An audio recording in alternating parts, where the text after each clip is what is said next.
we're just looking for at least 25 to 50 people in every county who are committed to learning about the issues, learning about how the system works, and then playing an active role in engaging that system in order to see the changes we want to see.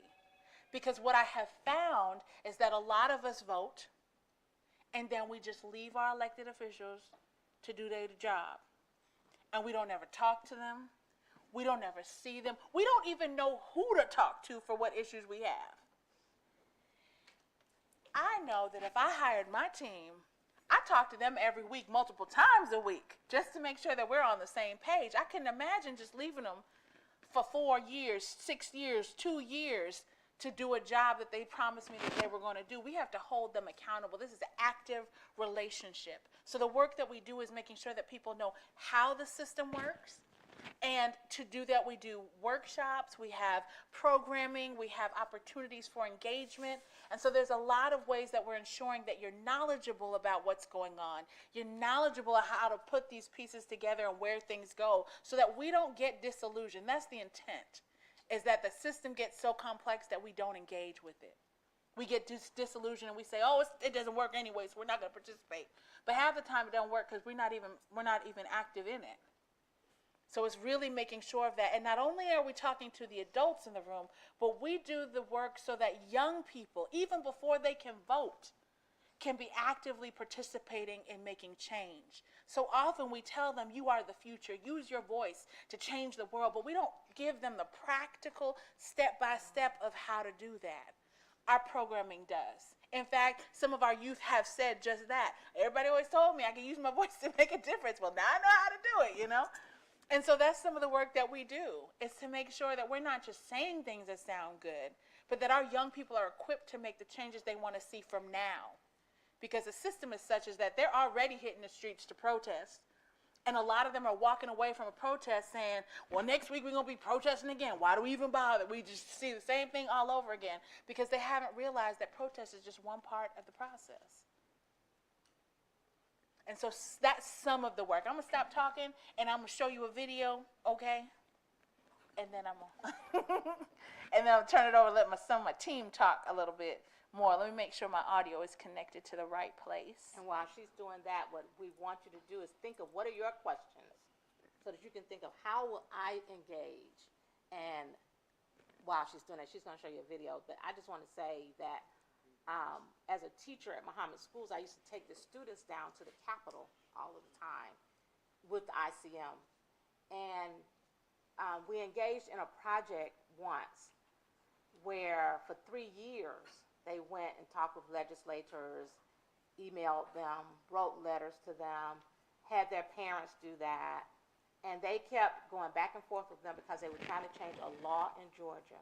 And that law in Georgia was for children under 18 who are prostitutes not be arrested as prostitutes, but to be treated as they have been exploited. And after they did that for 3 years, guess what? The law was changed. They were so amazed that we did that. Yes, you had your hand in changing a law in Georgia. Go ahead. And so in this video, you will see a few familiar faces. Oh. Yeah, okay, let's go. And this is from our day at the Capitol this year.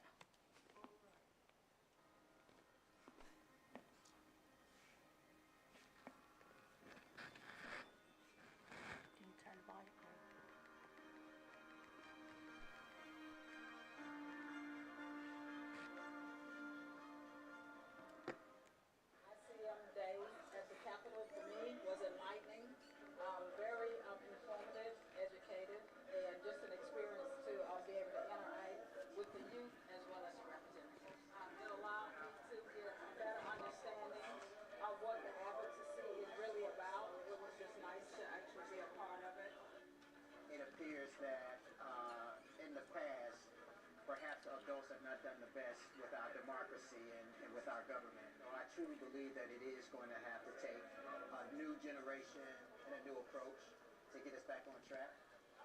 seeing that in action today was certainly encouraging. It certainly gives me a certain amount of pride. We've come to spread the message of Interfaith Children's Movement, get the legislators to support some of the bills that they've been supporting, and try to influence them for the greater good of the children in Georgia. We've delivered little gift baggies with flyers and candy and like little stress balls to their offices just to let them know who we are, what we do, what some of our goals are. And then I've had the opportunity to talk to some of the legislators and talk to them about how much I appreciate the work that they're doing and ask them more about how they're helping the children in Georgia. We really want to make sure that everybody here knows how to speak with lawmakers and how to get their point across and advocate effectively. We tell you about your school members, your city council, your mayors, and where you should look to get certain policies enacted, because not all of that comes from underneath. Young folks, they're not really adept to what they need to do to create change. So if we can give them the systems to create that change, we're more than 100%. Once we grow up, we're the ones who have to stand up for ourselves and stand up for what is right. If you want to make a change, you can't just be sitting there and expecting something to come to you. You have to go towards your goal. We have to be the ones to be ready to make a change in the future.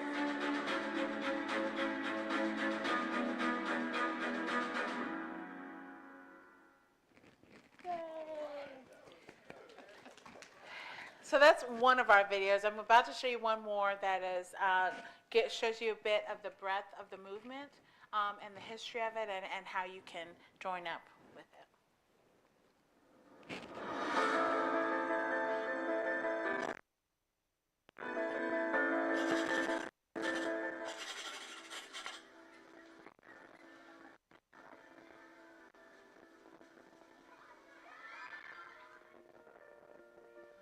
ICM is a movement that endeavors to really bring people together on an interfaith basis.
To make sure that not only are adults standing up for children, but they're teaching children like me. I'm a youth, and I'm learning to stand up for myself and other kids that are struggling with something that ICM can help them with, like poverty or health issues, like lack of access to health care, human trafficking.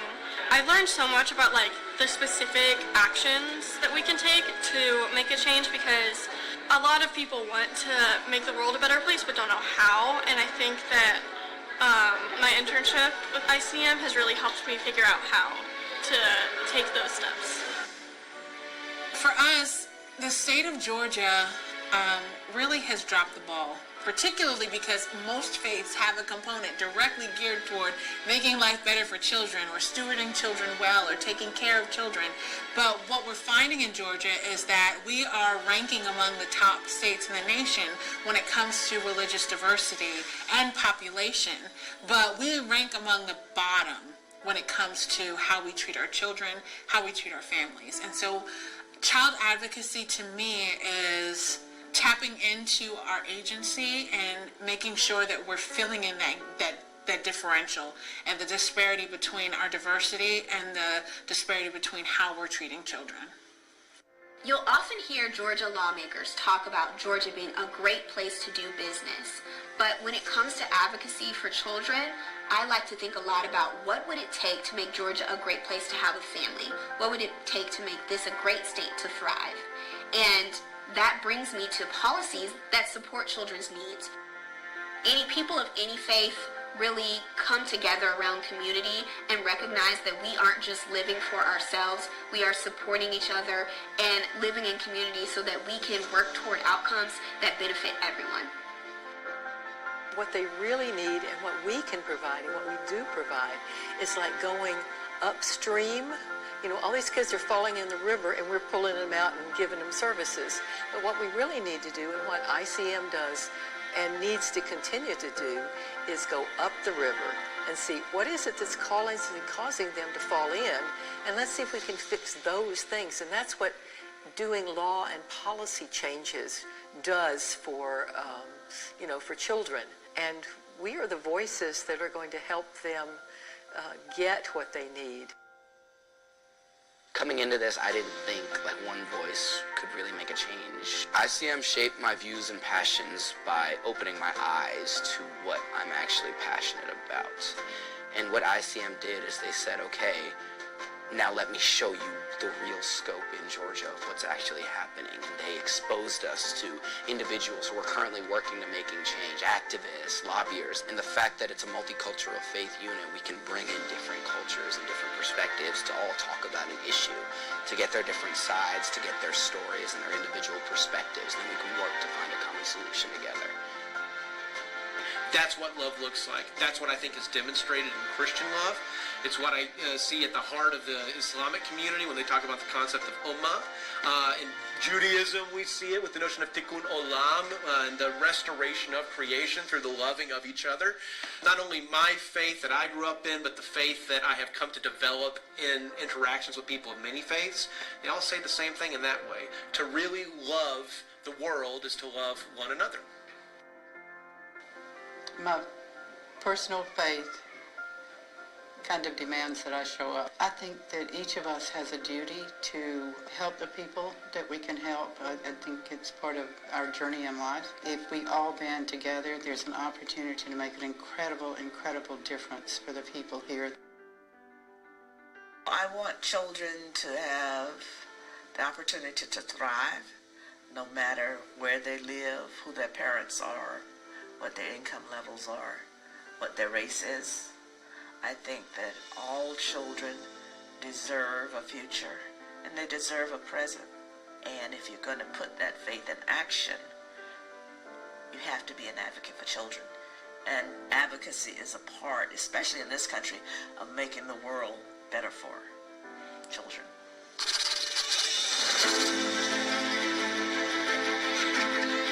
We're doing some tremendous work with the Interfaith Children's Movement. But the reality is that our work can't be done alone. We can't do it in a silo, and we definitely cannot do it by ourselves. This work requires all of us. Whether you're a parent, a faith leader, a member of a community, or just someone who really cares about children, what this movement is missing is you. So we invite you and we welcome you to be a part of the work that ICM is doing now and the work that we deign to do for years to come. Advocacy is a long haul, and so we're in it for the long term.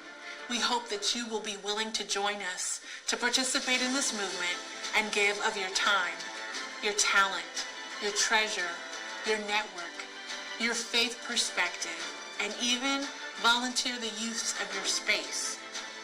We learn best when we learn from each other. We grow more when we grow together.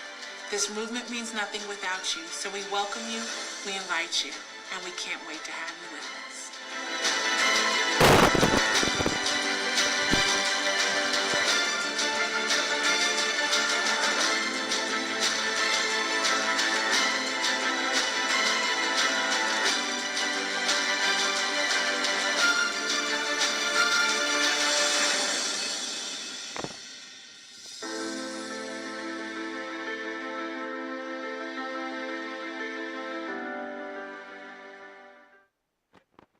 All right, your turn.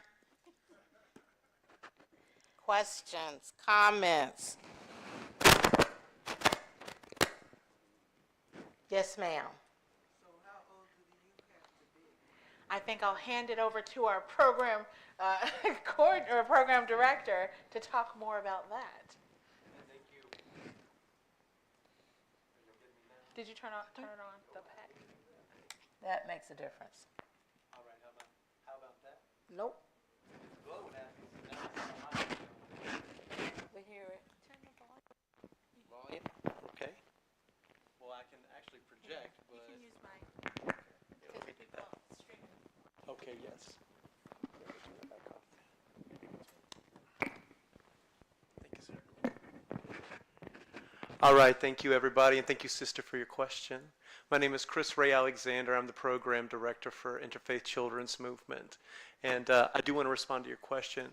So let me do that, and then if I could speak for just a moment about how pleased I am that we could all come and speak to the Atlanta Masjid of Al-Islam. It's always a pleasure to be in this amazing space together. So how old do the children need to be?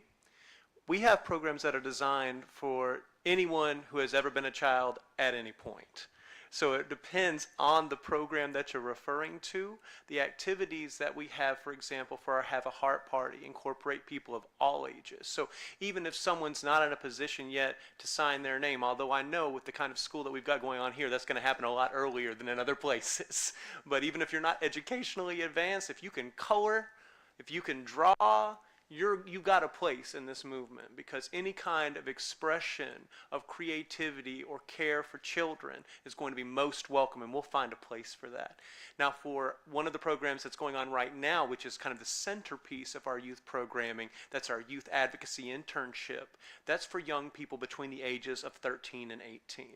And we've been doing that all summer long. It's 12 Saturdays in a row where we have activists and advocates that are working in all kinds of different areas. So on things like access to quality education, access to child care, environmental justice, justice for refugees and people who have sought asylum in this country. Any kind of issue that you can think of that touches upon the well-being of young people and children in Georgia, we're going to have someone that works in that area come in and speak to our young people over that series of Saturdays, and then they're going to be thinking about what is it that when I hear all of these different ways to do God's work by working on behalf of and with young people, which of these things sparks the passion within me so that I can then connect with that, problems in my community, and then develop a call to action for my faith community and other faith communities to get involved in the work of advocacy that can resolve that issue.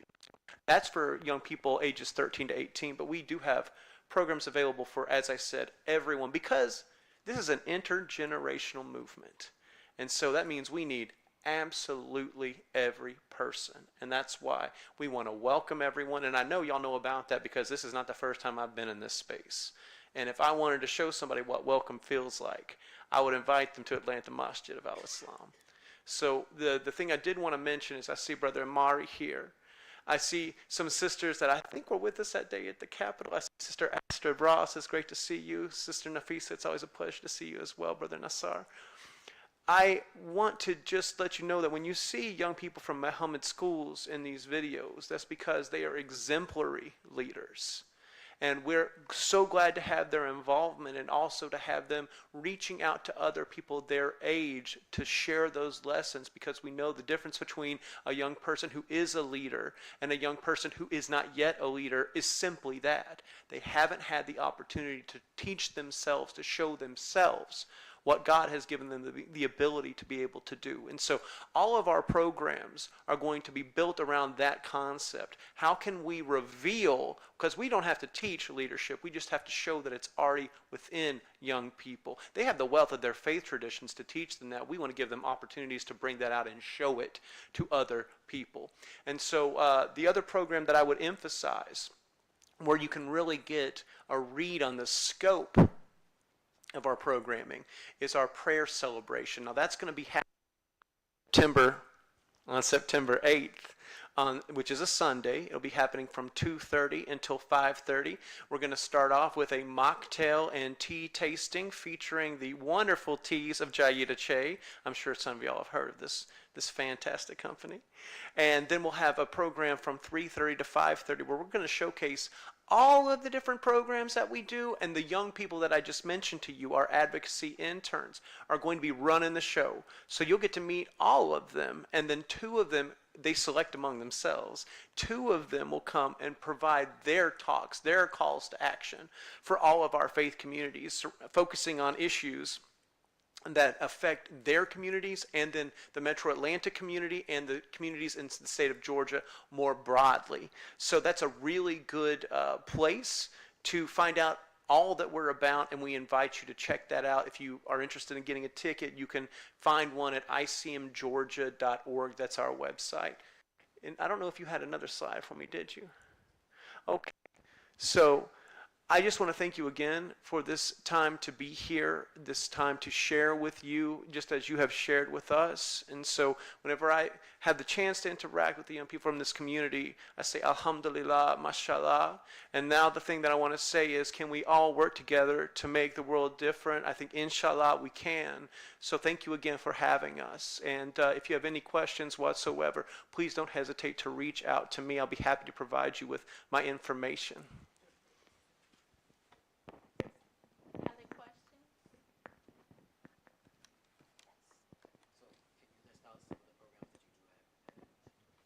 So the Have a Heart program sorry. I'm sorry, I'm used to being a professor and projecting to people. So the question was, can I list some of the other programs that we have? So one of the programs that we're working on right now, the one that will be coming up next, will be the prayer celebration. The program following that is going to be our Children's Sabbath weekend. So this is a 2-day program on October 19th and October 20th. Both of these days are going to be happening at my home church, First Congregational Church of Atlanta, UCC. Some of you will know it. In fact, Imam Pleeman very kindly spoke to us 2 Sundays ago, so I'm happy to bring greetings from my home congregation as well in this space. And so we'll be having 2 days for the Children's Sabbath weekend. Now, day 1 is an advocacy day. What we're doing on that day is focusing on a very specific problem, because we know that all of our faiths are telling us there are concrete solutions to concrete problems. This isn't just an airy thing that happens after we die. This is something that we're doing right now to shape the way the world is for people that live in it in this moment as well. And so what we're going to focus on the approximately 700 to 1,000 young people every single year in Georgia that turn 18 who are in the foster care system. And at that point, they risk losing the vast majority of the benefits that they have that support them and help them be successful. And so we want to bring awareness to that fact, and then we're going to be speaking with a group of experts who can tell us what we as individuals and as faith communities can do to patch up that safety net for them. Because we know the basic principles. Zakat keeps happening every single year, because the kind of faithfulness that we demonstrate when we care for others doesn't just redound to them, it redounds to us. That's a corrective for our hearts. And so what we want to do in this advocacy work is get our hearts in the right place. We want to have the right knowledge from the experts, and then we want to find ways to enact that and to move forward with profitable actions.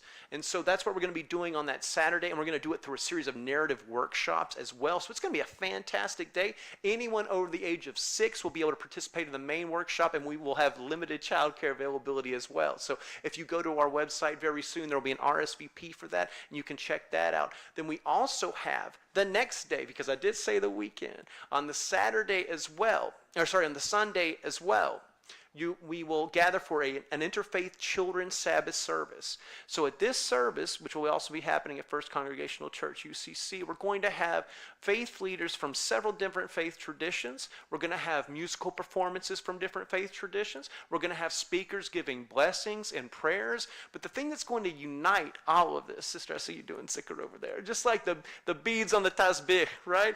The thing that unites us in our diversity is going to be a focus on children, because we know that anytime God talks to anyone, God has a way of saying, and the youngest ones, care for them. That's how I'll know that you're serving me.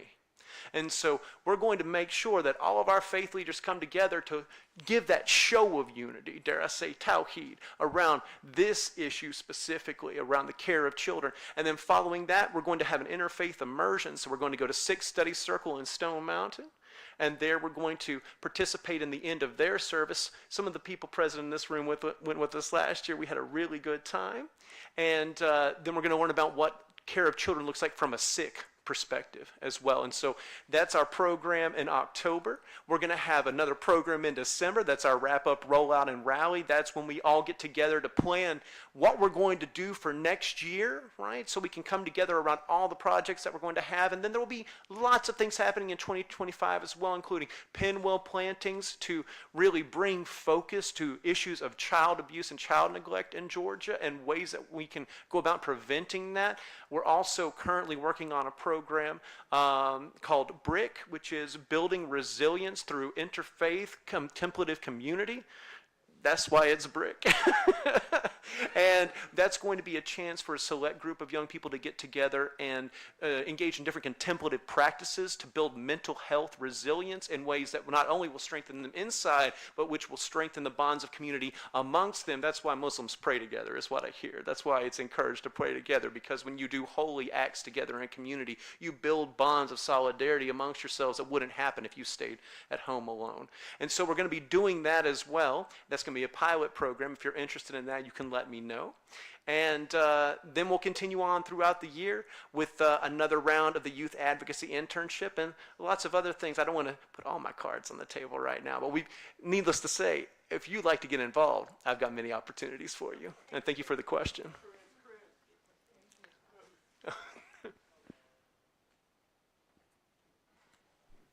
To add to that too, we actually have some workshops. Henry is our policy and advocacy specialist, and he couldn't be with us.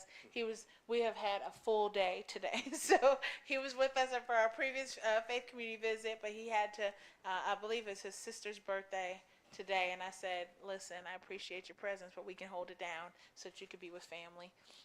But we have some advocacy opportunities and workshops, and this is where we provide knowledge around how the system works, how laws are created. We have an Under the Gold Dome series. It's a 4-part series that walks you through how legislation starts and comes to fruition, and how we can be a part of that process, from drafting legislation to talking to our legislators about making the decisions that matter to us, following through on some of the commitments they promised when they were campaigning.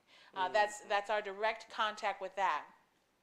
That series also looks at local leadership as well, and how we engage our school boards, how we engage our commissioners, our mayors, our sheriffs, all the people who get elected to serve our communities. We need to be in conversation with them. And how do we build those relationships? How do we identify who they are? Because everybody might live in a different place. And then we also have a series that we're focusing toward our young people. It's called From Protest to Policy Change. And that's because I feel like we have, at least in the public school system, I can speak for that. I'm sure at my own schools it's a lot different. But in the public school system, I feel like there's a gap in education where we see images of protest from back in the day, and then suddenly something happened, not recognizing that there were conversations that were taking place simultaneously, and that protest is how we build awareness, but we still need to do the work to get to policy change. And so this is bridging that gap so our young people can be equipped with more strategic thinking to get us to the changes we want to see, rather than feeling disillusioned in the process. And then, oh, did you have a question?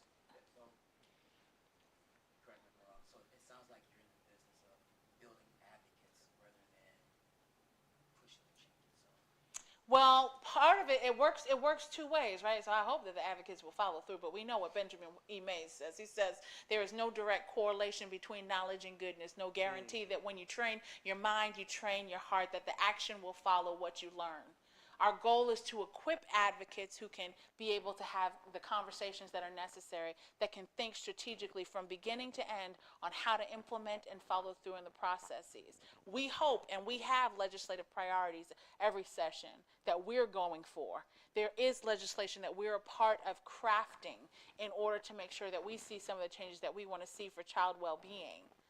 That's our investment in it, but we also recognize that this is a process that requires the numbers.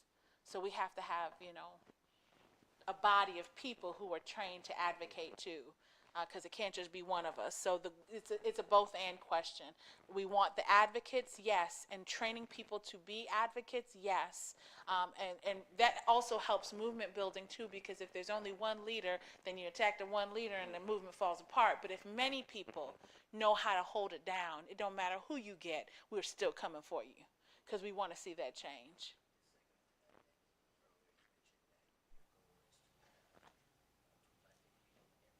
Yes. I'll repeat it as well. Wonderful question. So the question was the comment that I made earlier about our goal to mobilize around the state, and where are we now? So ICM has been around for 24 years. We had a strong following in about most of the Metro Atlanta area. The organization started out as the Interfaith Children's Movement of Metro Atlanta. So a lot of our people are consolidated in Atlanta. I stepped in this role 2 years ago, and post-COVID, we kind of are rebuilding. So right now we are remobilizing the Metro Atlanta area, but we have a 5-year strategy to get us from Metro Atlanta to getting to some of the rural areas where influence is still being, the influential bodies exist. So how we mobilize in Chatham County and Bibb County, Macon County, because their representation is high in number at the Capitol too. So we got to be strategic about that as well. And I envision it'll take a while, because I did my calculation, and all the way down to 2028, and we had only mobilized 20. By 2028, we'll have 20 counties mobilized if we follow this pattern for organizing communities. However, I will say that that is also contingent on participation, because some places people might not be responsive. They might not be responsive to me when they see me. In Georgia is 70% rural. So every place I go, the message may or may not be received well. So we also have to build some meaningful partnerships. So there's a lot of things that play in the balance of that, but if all things work well together, we'll be on the trajectory. But it's it's definitely a long-term vision. I have two questions. Yes, One is, do the topics change? Are there opportunities for new topics to be introduced? And the other question is, when you're advocating, is the advocacy always on one side of the argument, or one position, one perspective? So like, say for instance, you're part of the advocacy, it might not be something that you support. Is it only advocating towards one side of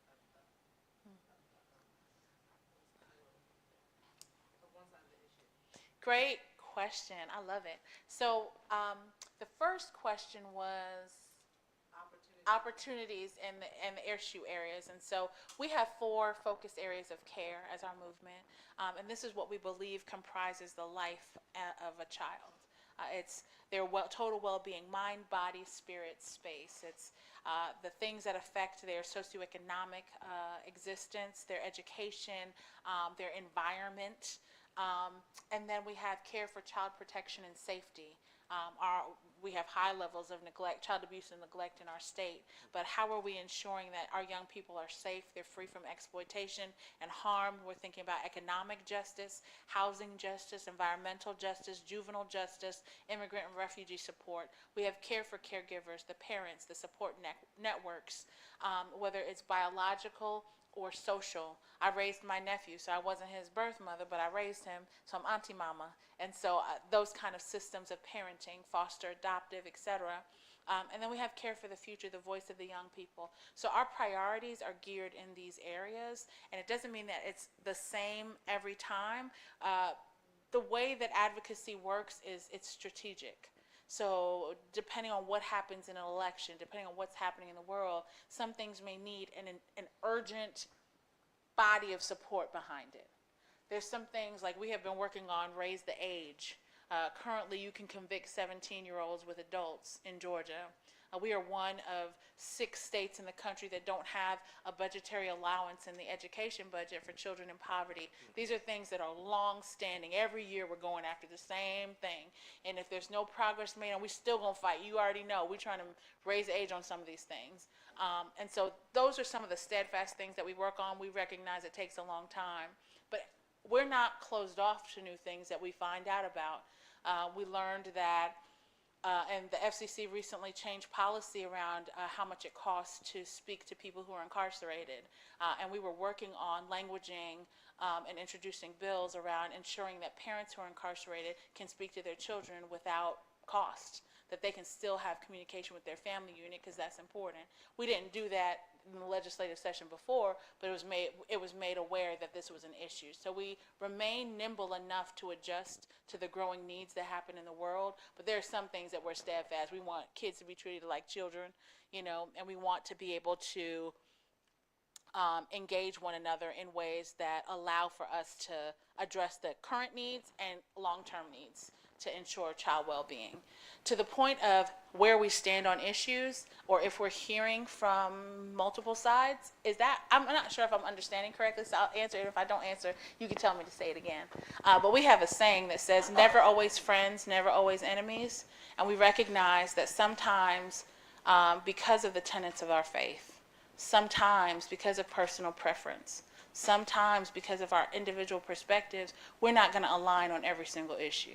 That's just life. If you're passionate about a specific subject and come in to the existing advocacy group, can you introduce that? Oh yeah, absolutely. Yes, ma'am. Yes, ma'am. And there may be places where we're like, yes, we can do that. We have the capacity. We know the people in position. We got this. And then there may be some places where it's like, okay, we like this, but we have to build some strategic partnerships to get us the support in order to see that thing happen. So it's just about trying to figure out what that is. Mm-hmm. And I want to add to that. I've served on the board now for over 10 years. But one of the things that we've had in our movement is at one point we had like 10 things we were working on, and it was way too much. So we had to narrow it and hone in on some more specific issues and challenges to get results. And that was one of the things we had to learn over time.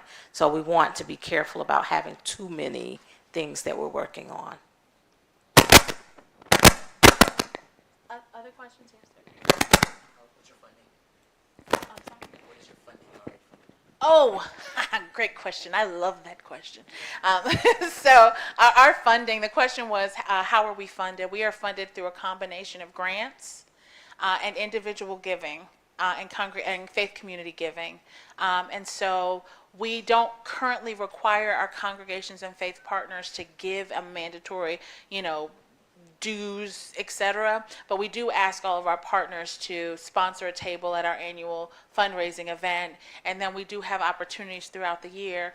We rely though on gifts because grants are not guaranteed. But we encourage and support all offerings that would be made to the Interfaith Children's Movement. And we accept them electronically, via cash, check, or feel free to give, and give in abundance.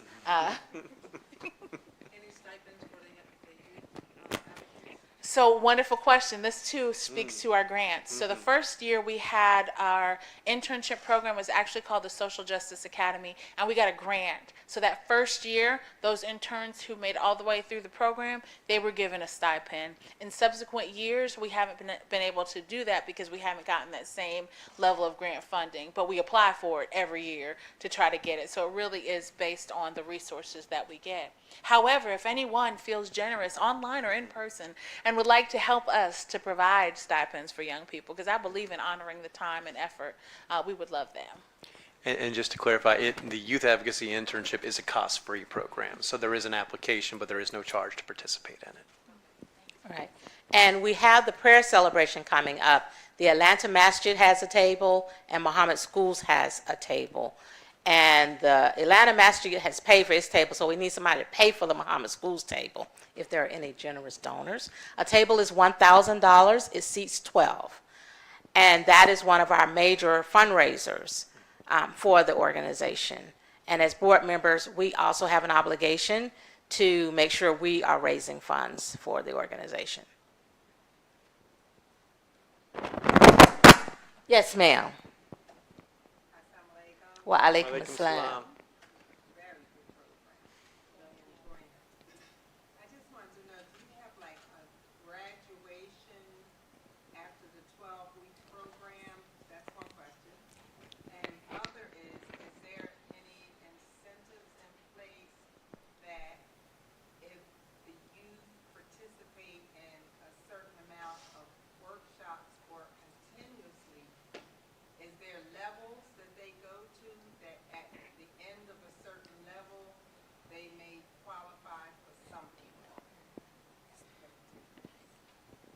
I love that question for so many reasons right now. Okay, so the answer to the first question is yes, we do have a graduation. At our prayer celebration, we recognize all of the young people who have successfully completed the program. But the day before our prayer celebration, the young people deliver their teen talk. So the whole 12 weeks, they're creating this strategy for change. They're learning how to be solutions-based and systems-based. So they're moving from, a lot of young people, if you say, what do you think will solve this problem? They'll land at education. Education is important, don't get me wrong.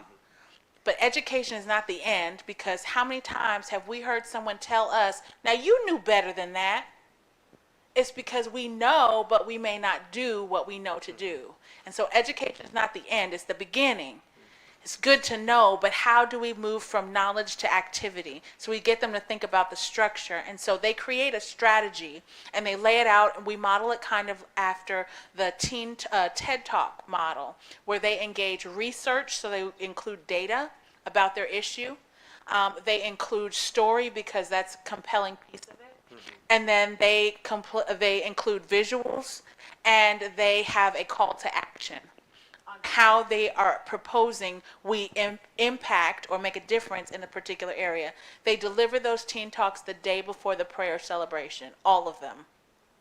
And from there, they vote on which two will present at the prayer celebration. But during that day, we also celebrate them. We have a little reception, and then also they get their certificate of completion that following day. In terms of a graduated step, I just want to say that was such a wonderful suggestion, particularly because Chris Alexander, our program director, is here, and our chair of the Youth Alliance is sitting right here as well. And I just think that if we did that, and I don't know what your time and availability is like, but we would love to have that kind of brilliance on our Youth Alliance. That was such a wonderful idea. I loved every part of it. So we don't have that yet, but please join. They meet every other Thursday from 1 to 2 on Zoom. Yes. very convenient. So if any of you all have a passion to work with the shaping of this kind of infrastructure, we welcome you to be a part of that as well.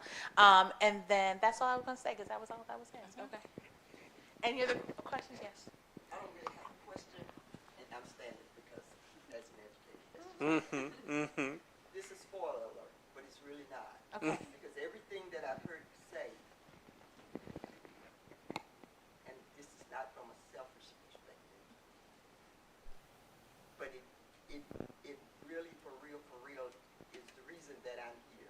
And I want to thank Imam Hamid this morning for giving me the permission to come and set up this voter registration, because I think one of the most logical reasons that we don't get that we may not get what we want for as much as we can for children is because in terms of grants or whatever programs, whatever, like you say, it's all political, and children don't tend to vote. And so if we had the voices of children, then more people would be listening. So with that being said, I'm just being honest. We know this is voting season. I'm a deputy register for Fulton County, and so that's why I'm there. And so, and when I read that the focus here was advocacy for you, I can't think of a better time for me to say what I'm saying.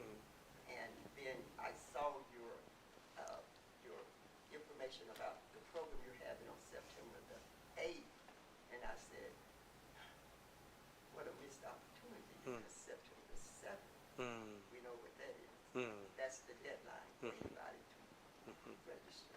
So I'm just here to say one real part of advocacy for our young people has to be voting.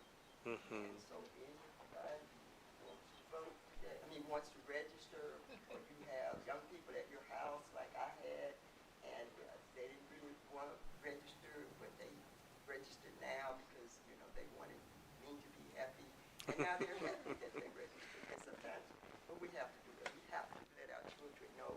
And I'll just say this one last thing, because I'm an elementary teacher, and I choose to stay with the elementary students. What we did in 2020, we sponsored, I'm a part of an organization, but that's not important, but we sponsored an activity that was entitled Why Vote? Why Not?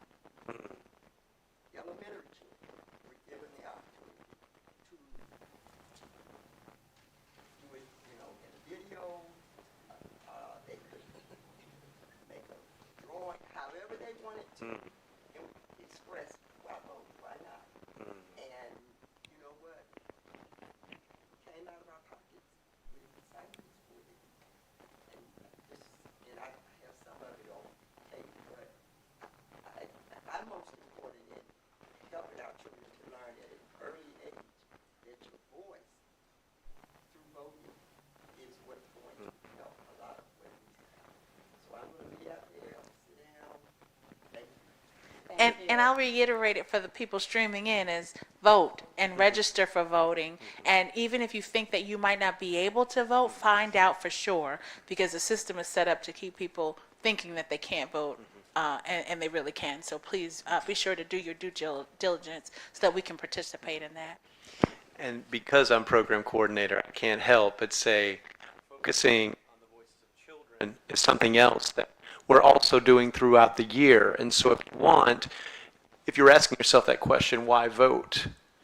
We've got a lot of answers for you. If you go to our YouTube channel, Interfaith Children's Movement, look at a program that we had just this past month called Prayers for Peace and Positivity, because that was a program put together by our youth advocacy interns.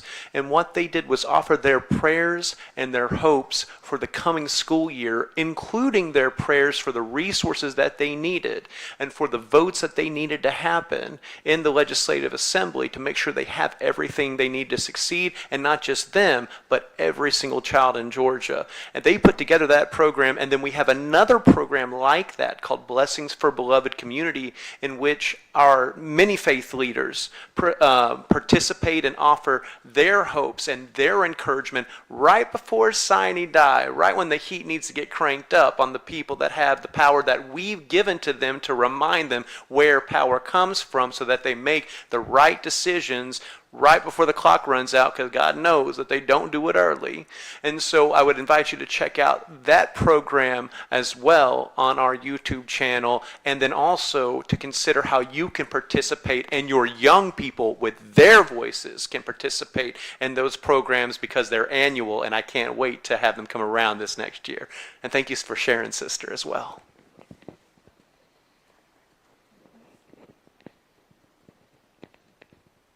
Any final questions or thoughts? I have a comment. Yes. I'd like to give kudos to my students who participated in the prayer celebration, because they did a video. Some of them are here. Oh, that was the prayers for a beloved community. Yeah. Oh, yes. Yeah. Some of them are here. Oh, yes. Up there, but Yes. can they stand? Can you sit? Do y'all want to stand?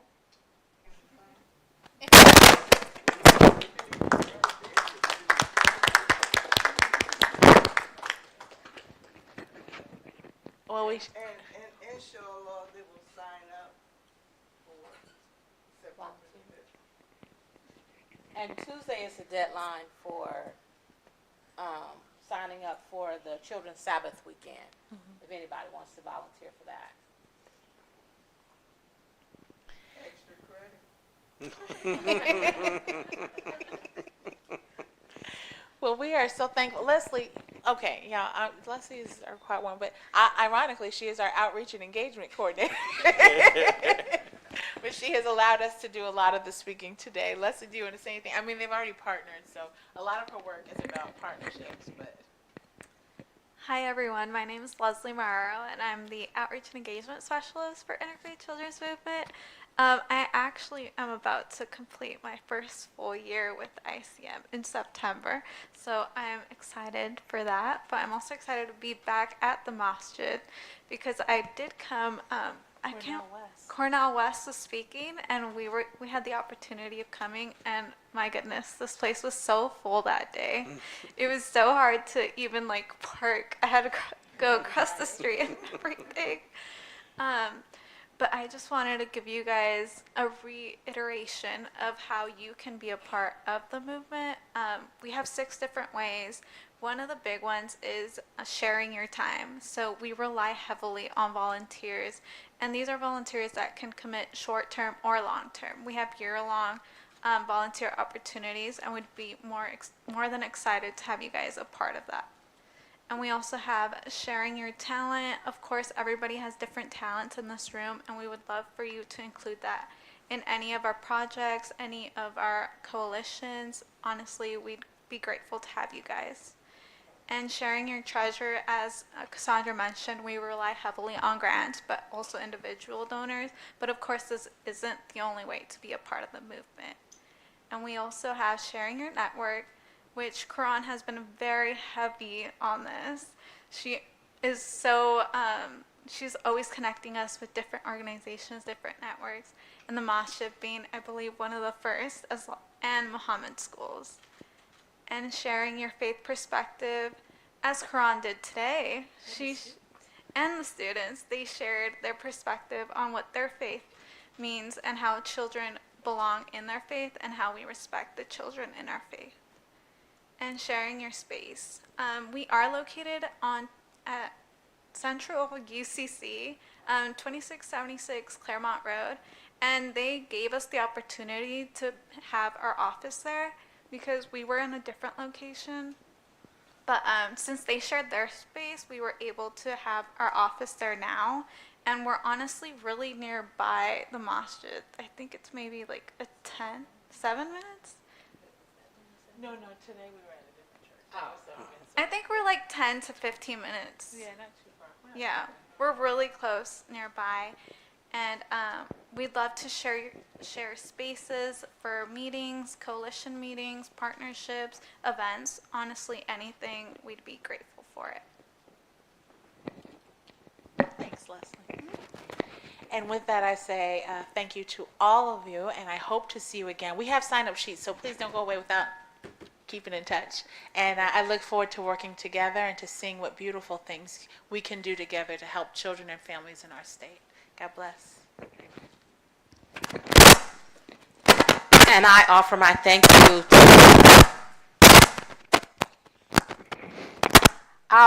you to my friends here with the Interfaith Children's Movement, and to let you all know that it is one of the great blessings for me to be able to be in space with other people of faith and to see the beauty of how Allah has designed his whole creation. And often, when we went to apply for a grant, in fact, this is my traditional example I love to give, and I say, look out the window at the trees, and look out the window at the flowers and the animals, and you'll see all these variations.